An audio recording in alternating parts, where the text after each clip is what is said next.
No. Sorry, it's not my fault. Is there any parallelism between, say, leprosy in the Old Testament, which we know there really was leprosy, but it's probably also included cystic acne, psoriasis, eczema, ichthyosis, vitiligo, syphilis, jaws, pinta. All those things were called leprosy, and you were unclean or unfit for the ceremony. And some of those diseases ran in families. And so it could be a mark upon those people. And I would say nowadays, in certain cultures, to get vitiligo or albinism in Africa, where total loss of skin is a mark, and that person is cursed in a way. In Africa, what? His culture, you mean? In their culture, But do you see any parallelism between some of those examples and the Book of Mormon? I hadn't thought of that, but it's kind of an interesting concept. Of course, to me, laws like that in the Law of Moses are probably more for health reasons. Obviously, Moses didn't know much about medicine, but the Lord did. Not all of what is called leprosy, as you mentioned in the Old Testament, is what we would today consider leprosy. And most of those things are not contagious even.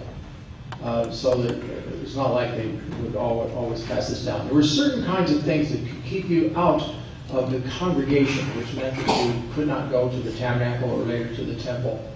And those things usually involved open sores, especially sores where there was bodily fluids being lost. There are only one bodily fluid does not make you, I guess 2, 3.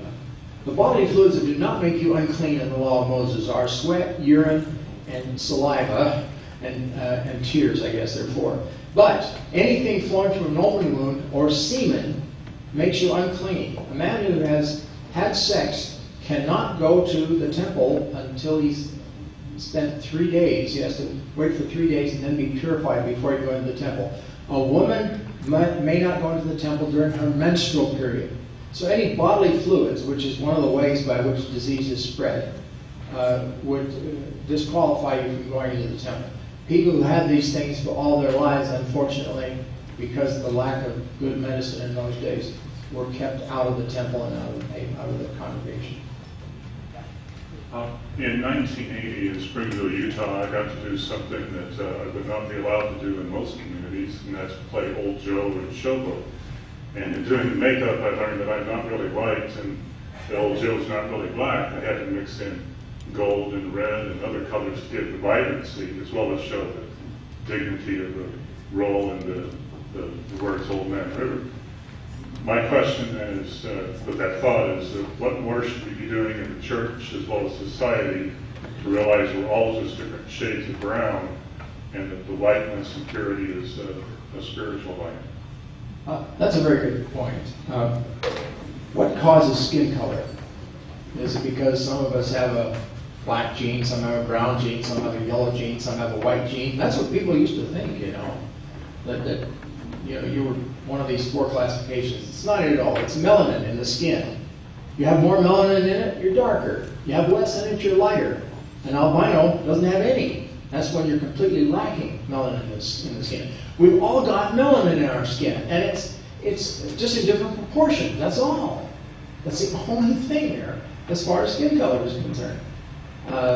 So yeah, like you say, you have to mix up different colors. And there's probably only one group of people who are really black, by the way, and that's the Nuer of the Sudan region, southern Sudan. Their skin is so black that the sun reflects off it a blue color. They have more melanin than anybody else. And you want to get more of that melanin to the surface of your skin? What do? Sunbathe, yeah. Go on, lie in the sun. We'll all get darker lying in the sun. Except you. I guess I don't need to go out in the sun more often. But anyway, my question would be, why did they change the 1840 Book of Mormon back to the 1830? I mean, that that would be a little concerning.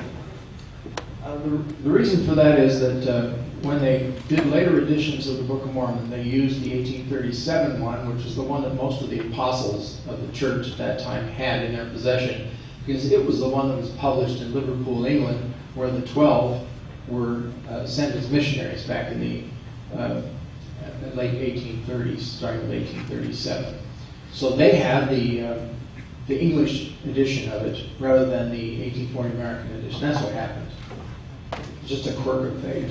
But why did it take 140 years to get it changed?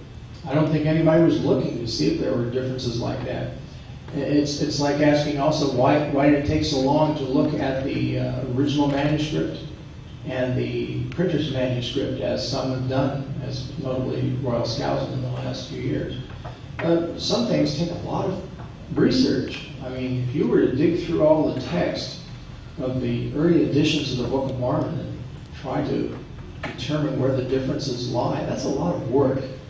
And most people, over those 100 and some odd years, were out farming or working somewhere else, didn't have time to sit down and read through all these and compare them. Thank you, John. Thank you very much.